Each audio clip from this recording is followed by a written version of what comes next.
Olá, amigos, sejam bem-vindos ao nosso canal no YouTube. Meu nome é Renata Barros, estou aqui com o nosso amigo Lucas Faber. Obrigada, Lucas, mais uma vez, por aceitar o nosso convite. Eu que agradeço pelo convite, viu, Renata? Muito obrigado mesmo, sempre uma alegria estar com vocês. Obrigada, a alegria e o prazer é nosso. O Lucas falará hoje sobre o tema para testemunhar. Eu farei uma leitura de uma mensagem do livro Vida Feliz, ditado pelo Espírito Joana de Ângelo. Não temas os teus acusadores. Quando estiverem mentindo contra ti, através de calúnias, e desejem arrastar-te para as lutas inglórias. Quando sejas acusado e o fato seja verdadeiro, agradece a Deus a oportunidade de repará-lo em tempo, reabilitando-te para o teu próprio bem-estar. É sempre melhor recuperar-se do erro enquanto se está com a sua vítima ao alcance. Toda dívida que se adia fica majorada com a carga dos juros, portanto, mais penosa para ser resgatada.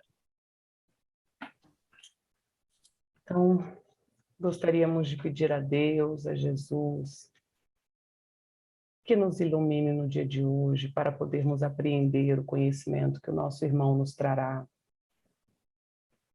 pedindo sempre muita luz, muita sabedoria a Jesus, aos nossos mentores espirituais, luz e paz também a toda a humanidade, que os nossos mentores consigam iluminar os corações dos nossos irmãos que estão em guerra, que estão em sofrimento, e que possamos trilhar o caminho do bem, da caridade e do amor. Que assim seja. A palavra é toda sua, Lucas. Obrigado, Renata. Olá a todos. Queria reforçar aqui a minha alegria de estar com vocês, refletindo um pouco mais sobre os ensinamentos de Jesus, de Kardec, né?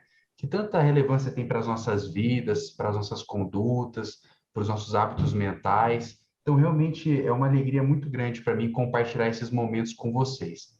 E o tema que eu selecionei hoje para testemunhar, eu retirei de uma mensagem do Espírito Emmanuel no livro Caminho, Verdade e Vida.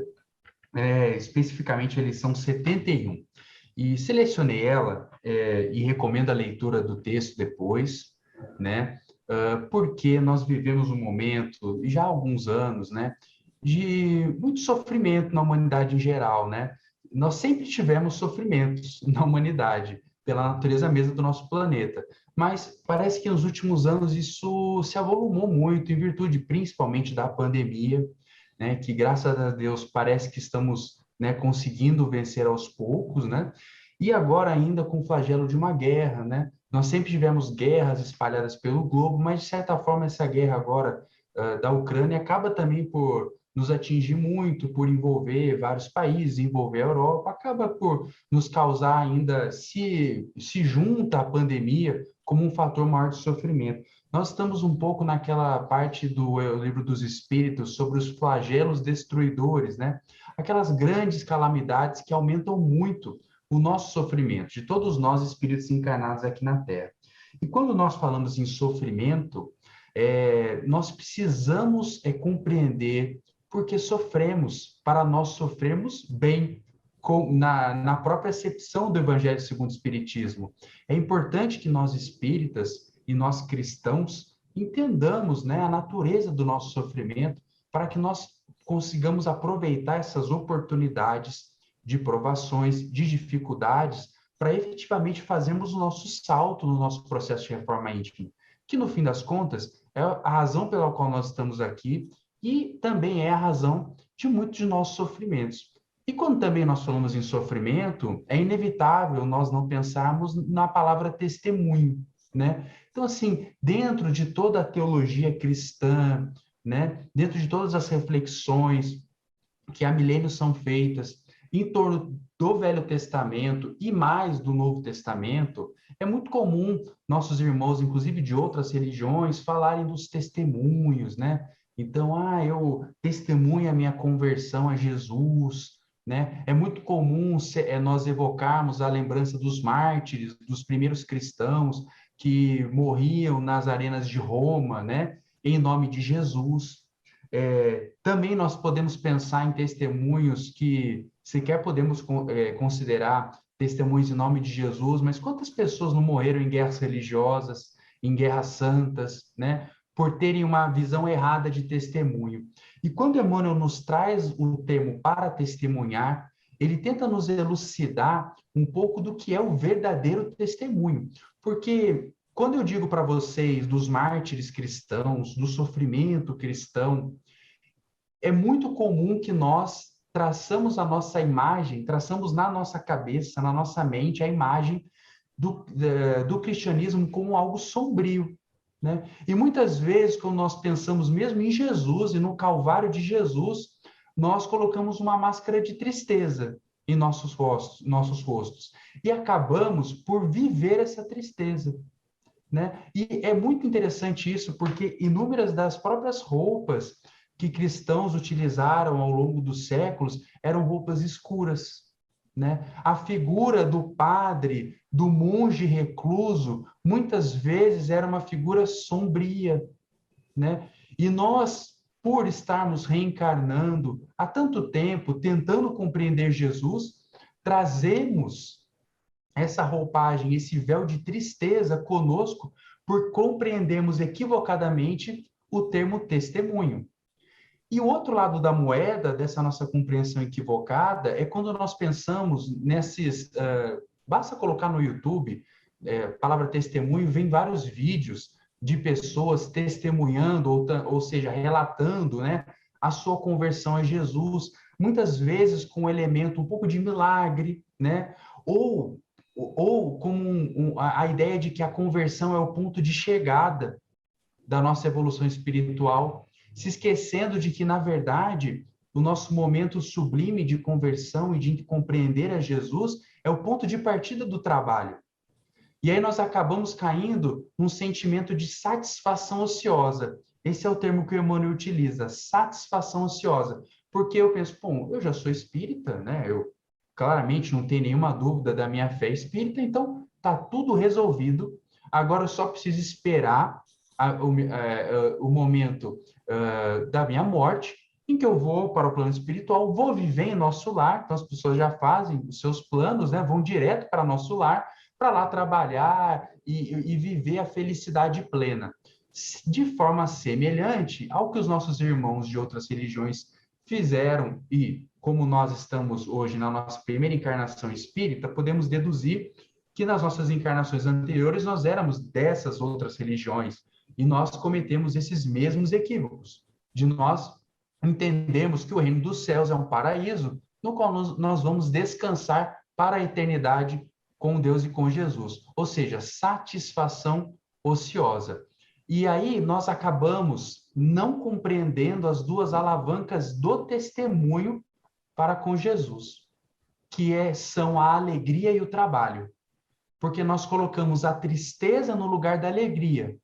E os nossos desafios aqui na Terra não são enfrentados com bom ânimo, não são enfrentados com resignação, e no fim das contas, nós não conseguimos sofrer de forma adequada para a nossa melhoria, para o nosso aperfeiçoamento pessoal. E, por outro lado, a alavanca do trabalho, para o qual Jesus nos convidou, se transforma no ócio, no nada fazer, no se acomodar naquela crença superficial em Jesus e, no nosso caso, na doutrina espírita. Então, essa compreensão equivocada do testemunho por Jesus, ela tem que ser vencida por nós. Nós temos que entender o que significa sofrer aqui na Terra. Nós precisamos entender por que nós sofremos. E isso não pode ser apenas uma compreensão intelectual. Ela tem que ser uma mudança da forma como nós abordamos os fatos da nossa vida, da forma como nós nos comportamos. Ela tem que ser uma mudança de sentimento perante a vida, porque senão a gente fica numa compreensão intelectual que, na verdade, ela é muito fácil, mas que ela não toca nos nossos hábitos, no nosso cotidiano, no nosso dia a dia, na reforma de nós mesmos, que é a proposta de Jesus. Então, quando nós falamos em testemunhos, a gente pode puxar o testemunho como uma prova, né? Uma prova que nós vivemos enquanto espíritos encarnados, uma prova de que nós estamos no caminho correto. Quando eu pego o testemunho do ponto de vista de uma experiência que pode sim implicar algum grau de sofrimento, mas que está dentro do meu planejamento espiritual para essa encarnação, eu passo a vislumbrar a minha experiência na Terra de forma diferente. E aí que eu queria entrar com vocês na ideia de que a doutrina espírita, ela nos traz uma série de ferramentas para compreendermos melhor o sofrimento.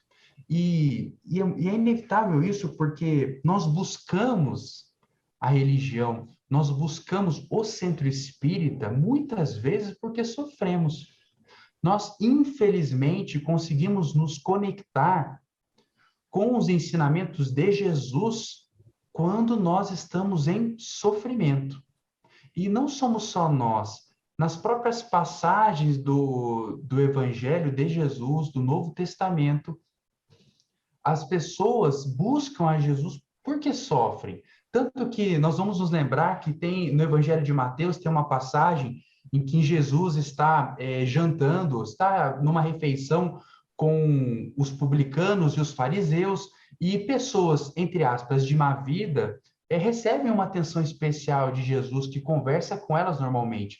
E os fariseus vão perguntar aos discípulos de Jesus por que Jesus está conversando com aquele tipo de pessoa. E Jesus responde que ele não veio para os que estão sãos, veio para os sofredores. São eles que precisam de ajuda. Então, quando nós, os sofredores, buscamos a Jesus e buscamos o centro espírita, nós estamos buscando justamente a compreensão desse nosso sofrimento.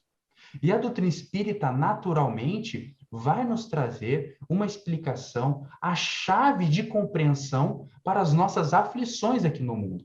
A doutrina espírita, como Allan Kardec deixa bem claro na introdução ao Evangelho segundo o Espiritismo, ela vai nos apresentar a chave de interpretação das bem-aventuranças.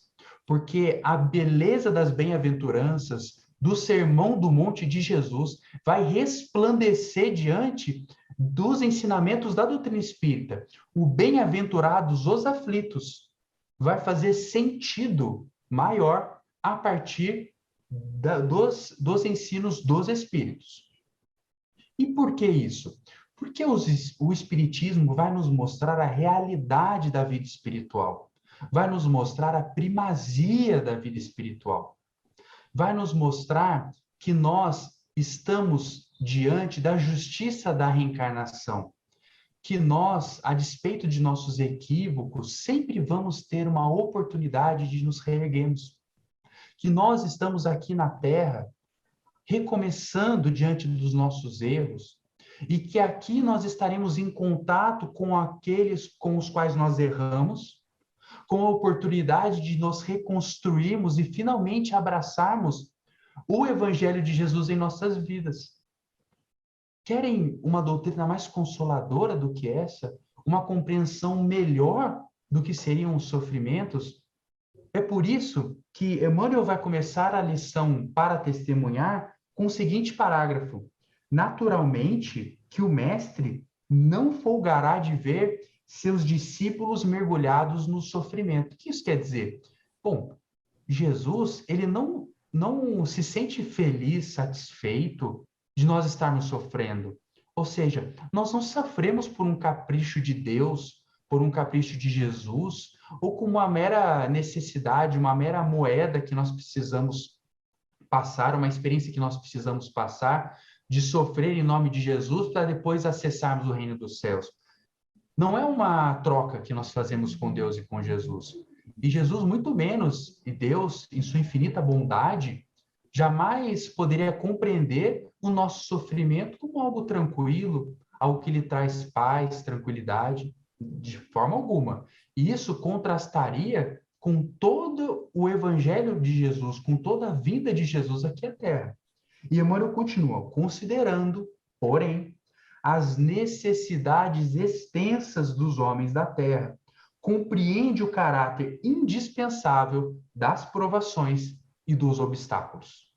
Então, o que isso quer dizer? Que nós estamos aqui na Terra e, em virtude do nosso grau evolutivo, é natural que nós precisemos passar pelas provações e pelos obstáculos aqui na Terra. Esses testemunhos que nós temos que passar, nós precisamos ler isso como as provas e expiações necessárias para a nossa evolução espiritual. E aí entra a nossa abordagem perante o problema aqui na Terra. Se eu tenho um desafio hoje, e todos nós temos, todos nós, eu, a Renata, todos que estão nos assistindo, todos estamos hoje aqui, conversando, elevando o nosso pensamento a Deus, pensando em Jesus e buscando uma saída para as nossas aflições. Agora, eu preciso analisar essas aflições à luz da doutrina espírita, para que eu possa entender o porquê dessas aflições. E entender que essas aflições não são um mero castigo, decorrência de um capricho de Deus, mas que elas são, sim, provações necessárias para o meu melhoramento. O que as minhas provações estão me dizendo? Fui eu que as causei? Agora, pela minha conduta, eu as estou agravando pela minha conduta? Ou eu estou agravando o meu sofrimento por cultivar determinados hábitos mentais que estão tornando essa aprovação que estava prevista na minha encarnação algo muito pior pela forma como eu encaro esse sofrimento? Será que o meu orgulho, o meu egoísmo não estão tornando essa minha aprovação, essa minha expiação algo ainda pior? Então, eu preciso fazer essa autorreflexão e preciso entender que num planeta de provas e expiações, nós, espíritos imperfeitos, fadados à perfeição, enfrentaremos sim obstáculos. E essa compreensão Jesus já o tinha. Ele veio para os aflitos, para aqueles que estavam sofrendo aqui na Terra. E veio para nos mostrar a realidade da imortalidade da alma, a primazia do mundo espiritual confirmada depois pela doutrina espírita, que é hoje esse cabedal que nós temos à nossa disposição.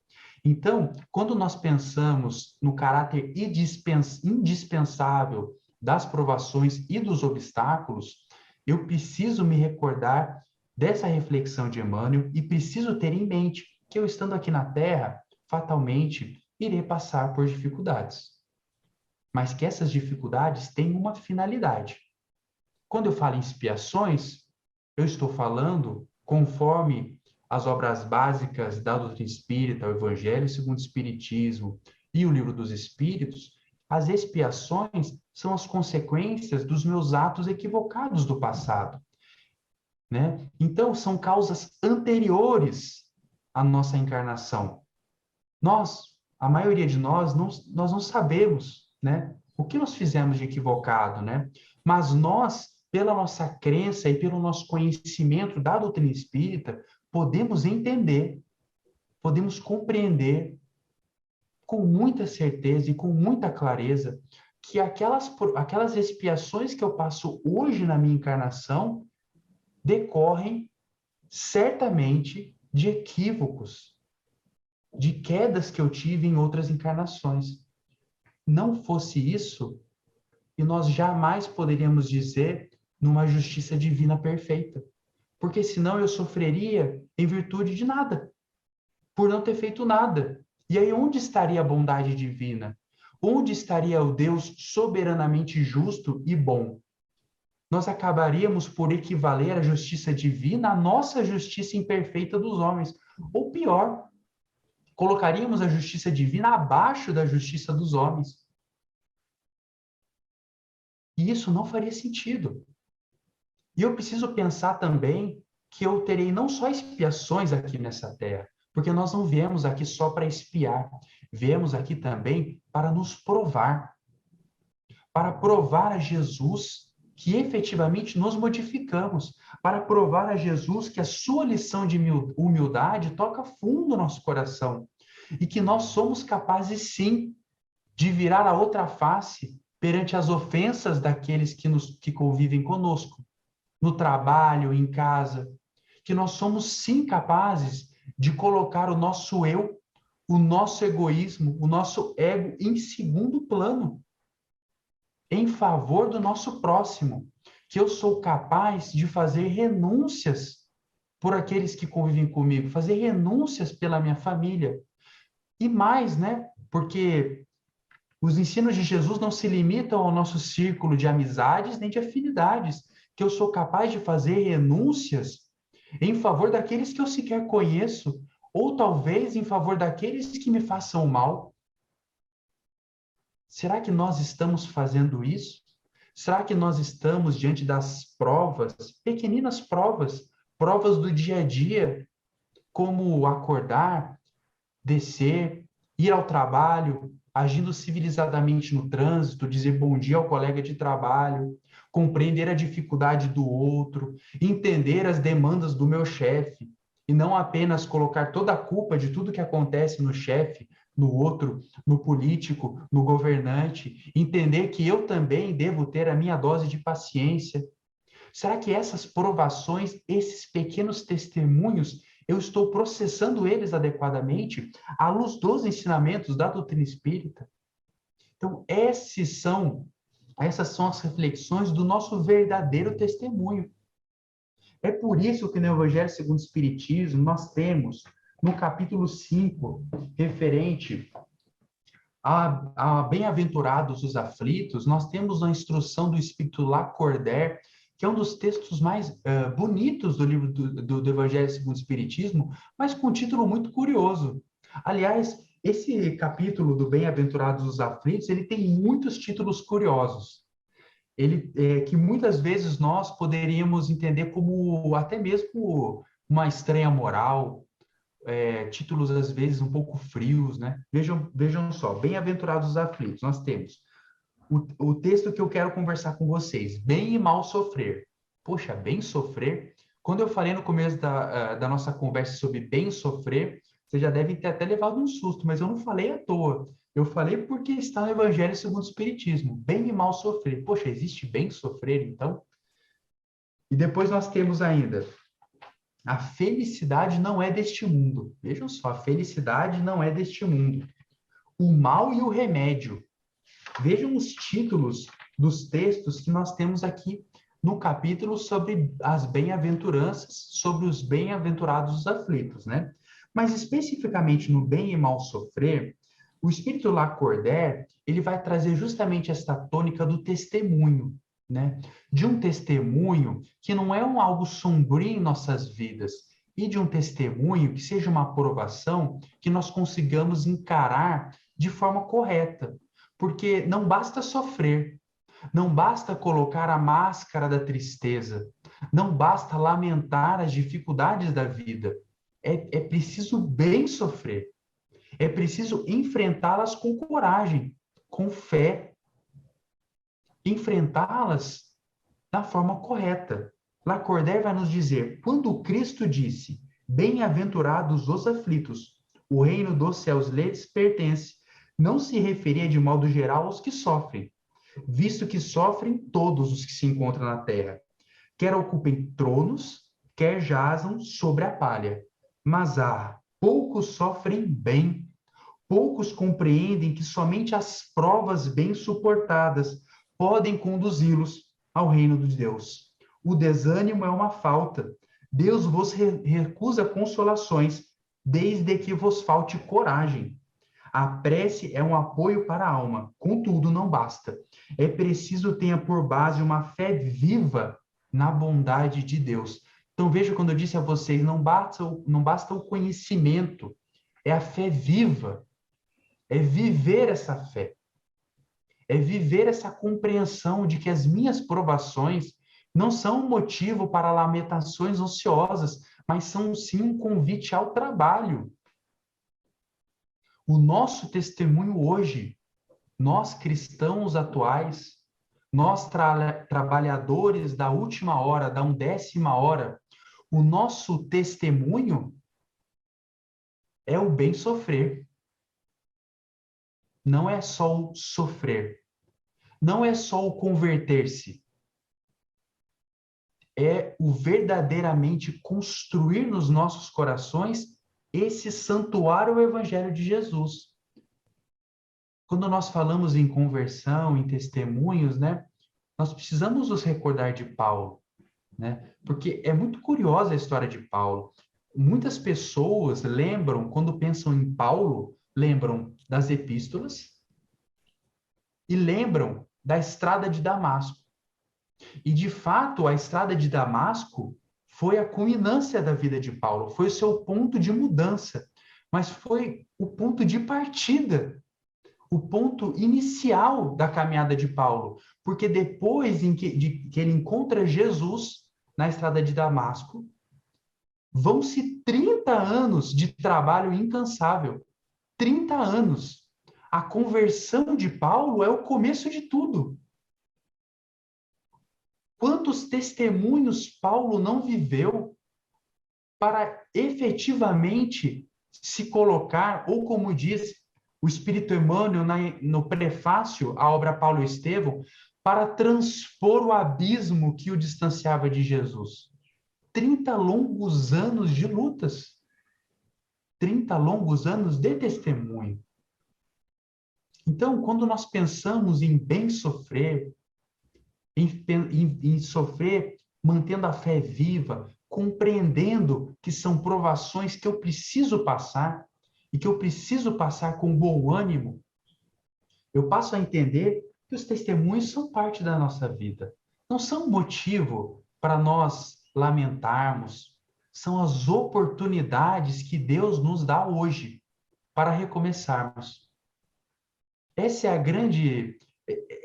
o grande ponto que nós temos que ter em mente. Os nossos desafios, as nossas dores, elas são as nossas oportunidades de nos melhorarmos. Porque vocês sabem bem, né? Quando nós estamos felizes, quando nós estamos tranquilos, né? Nós, no fundo, não estamos sendo colocados à prova, né? Quando tudo está conspirando a nosso favor, né? Nós estamos ali caminhando tranquilamente, muitas vezes até nos esquecemos de orar, nos esquecemos de pensar em Jesus, né? Agora, quando as provações vêm, quando os testemunhos vêm, ali é o momento de nós mostrarmos que já somos servidores de Jesus, que nós efetivamente nos colocamos a serviço dele. E é interessante isso porque Emmanuel vai nos dizer o seguinte, que o amigo do Cristo não deve ser uma criatura sombria, à espera de padecimentos. Entretanto, conhecendo a sua posição de trabalho num plano como a Terra, deve contar com dificuldades de toda sorte. Como invocar o Salvador para a continuidade de fantasias? Quando chamados para o Cristo, é para que aprendamos a executar o trabalho em favor da esfera maior, sem olvidarmos que o serviço começa em nós mesmos. Então, vejam, o Emmanuel está nos chamando a atenção para nós não colocarmos na nossa fé em Jesus esperanças, fantasias, nos esquecendo do que o nosso trabalho de melhoria, de reforma íntima, é o começo de tudo. É o ponto mais importante. Esse é o nosso verdadeiro testemunho.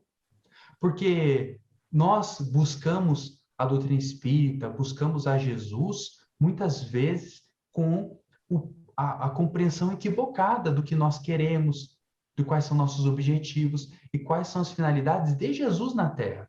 Porque, assim, pessoas prometendo a felicidade aqui na Terra tem inúmeras, basta ligar o YouTube, acessar qualquer rede social. Várias pessoas vão ter as fórmulas para a felicidade, as fórmulas por enriquecimento, mas não é essa a proposta do Cristo. Não é essa a proposta do Cristo. E o testemunho correto, o bem sofrer por Jesus, pressupõe que nós conheçamos corretamente a proposta de Jesus. Emmanuel vai arrematar. No Evangelho, porém, não acontece assim. Quando o mestre convida alguém ao seu trabalho, não é para que chore em desalento ou repouse em satisfação ociosa. Mas vocês querem saber o que é mais interessante? É que, às vezes, nós pensamos, poxa, mas sofrimento, né? Os testemunhos, a gente tem que bem sofrer, mas, poxa, como é que é este bem sofrer, né? E nós esquecemos que Jesus é o nosso maior exemplo de alegria aqui na Terra. Muitas vezes nós interpretamos de forma sombria os testemunhos, nós interpretamos de forma com muita tristeza a própria história de Jesus, né? Nós temos vários costumes que os antigos faziam, né? Sobretudo os católicos que vestiam, colocavam pano preto na casa, todo mundo se vestia de preto, né? E chorava pela história do Calvário, e nós acabamos nos prendendo a essa figura triste de Jesus, quando Jesus foi infinitamente alegria para nós. O Evangelho é a boa nova, é a boa notícia. Então, por mais que nós tenhamos desafios, sofrimentos aqui na Terra, a mensagem de Jesus é uma mensagem de alegria, e Jesus viveu essa alegria. Jesus era uma pessoa alegre. Na verdade, nós, cristãos, não soubemos compreender a alegria de Jesus. Porque Jesus, ele ia às bodas de casamento, ele adorava estar com os amigos, ele ficava muito feliz com as vitórias dos amigos. Jesus jamais se entregava ao desânimo. Se vocês pararem para pensar, no Novo Testamento, as passagens marcantes de tristeza, de desânimo, ficam sempre por conta dos apóstolos. Os apóstolos que não entendem o Calvário, os apóstolos que se desesperam, que não entendem, que dizem, olha, mestre, tem muita gente aqui, vai faltar comida para todo mundo. E Jesus nunca se entregou ao desânimo. Jesus nunca trouxe uma nota sequer de tristeza. Sempre nos trouxe a mensagem consoladora. Sempre nos disse, tem de bom ânimo. Apesar de todas as dificuldades, tem de bom ânimo. Todas as vezes e todos os encontros narrados de Jesus com outras pessoas, ele sempre tem o sorriso bondoso no rosto. Jesus, quando volta da ressurreição, no episódio conhecido como a ressurreição, ele tem um sorriso no rosto. Quando ele encontra Pedro, sorriso no rosto. Quando ele encontra Paulo na estrada de Damasco, sorriso, docilidade, amabilidade. Esse é Jesus. Jesus é a alegria. Uma das principais características de Jesus era a alegria. Mesmo compartilhando das nossas dores, das nossas imperfeições, Jesus é a alegria. E nós não podemos jamais nos esquecer disso. Jamais, nos momentos de dificuldade aqui na Terra, que decorrem das nossas necessidades espirituais, jamais nos esquecemos de sermos alegres, de bendizermos os nossos desafios, de bendizermos a oportunidade do aprendizado, a despeito das nossas quedas e a despeito dos nossos tropeços. Porque Jesus sempre tem para nós um sorriso. E é por isso que Emmanuel termina sua mensagem para testemunhar dizendo, se o Senhor te chamou, não te esqueça de que já te consideras digno de testemunhar. Se nós estamos hoje aqui, atendendo ao convite de Jesus, conversando sobre os seus ensinamentos, nós já somos dignos de testemunhar. Agora, nós precisamos saber testemunhar. Nós precisamos testemunhar com alegria. Sofrer com alegria parece sadomasoquista, mas não é. Não é. Sofrer com alegria é entender os nossos desafios e bem dizer a oportunidade do recomeço, a oportunidade de fazer o bem, a despeito de todas as adversidades. Essas eram as palavras que eu queria compartilhar com vocês hoje, meus amigos. Essa alegria de Jesus, para que nós possamos continuar a nossa caminhada imbuídos dessa alegria, compreendendo que o testemunho em nome de Jesus tem que ser um testemunho de alegria, que hoje e agora nós vamos seguir a nossa caminhada e nos próximos dias vamos enfrentar os nossos desafios com alegria, com bom ânimo. Tem de bom ânimo, essa é a mensagem imortal de Jesus para nós. Maravilha, Lucas. Chega a dar uma injeção de ânimo, né? E é Precisamos isso. sempre. Precisamos sempre. Maravilhosa sua exposição, Lucas. Realmente, se a gente parar para pensar, se enfrentarmos os nossos desafios com alegria e com uma compreensão maior, ele fica muito mais fácil, né? Realmente lembrar de Jesus com alegria, né? De entender a necessidade dos nossos desafios, então eles ficarão realmente mais simples, né? E a alegria de viver, mesmo diante das dificuldades, né? Essa semana, engraçado, me veio à mente, né? Essa semana, atendendo um paciente, ele trouxe assim, eu tenho um carinho, ele falou essa frase, né, que me deixou muito pensativa. Ele disse, eu tenho um carinho muito grande pela vida.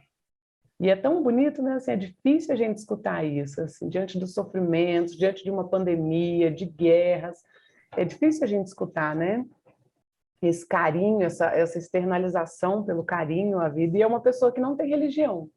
Então, isso, né, realmente nos toca e nos leva a gente que acredita tanto em Deus, acredita na caminhada de Jesus, como podemos, né, não ter alegria diante da vida. Isso, exato, exato. Carinho Obrigada, pela mas vida também me marcou. me Precisamos marcou ter carinho pela muito, vida, realmente. um carinho pela vida, isso, pela beleza da vida, né? E obrigada, Lucas, mais uma vez, né? Você pode fazer a nossa oração final?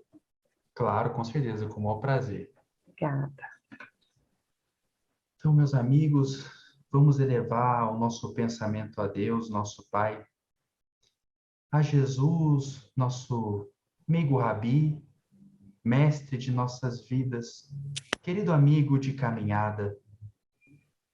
Rogamos a Ti, amado Mestre, a paciência e o amparo diante de nossas imperfeições. Nos ajude, querido amigo, a compreender as dificuldades da nossa vida. Permita que compartilhemos do seu jugo leve, construindo em nossos corações a humildade, a coragem, a perseverança, a fé, a bondade. Nos ajude, amado Mestre, a cultivar essas virtudes em nossos corações, vivendo a reforma íntima que tu nos convidaste a fazer há tanto tempo. Muito obrigado, meigo Rabi, pelo carinho de sempre. Muito obrigado por nos infundir com alegria pelas oportunidades da vida, por enfrentarmos juntos os desafios dessa encarnação e de tantas outras que virão. Gratidão imensa a Ti, Mestre, e pedimos humildemente e por misericórdia que Tu estejas conosco, que esteja conosco na estrada da vida, amenizando nossos sofrimentos, nos amparando, nos auxiliando, hoje e sempre. Que assim seja. Assim seja. Lucas, mais uma vez, foi um prazer tê-lo conosco novamente. Muito obrigada e até a próxima. E obrigada a todos pela companhia no dia de hoje. Até mais. Tchau, tchau. Tchau, Obrigado. Tchau, tchau. tchau, tchau.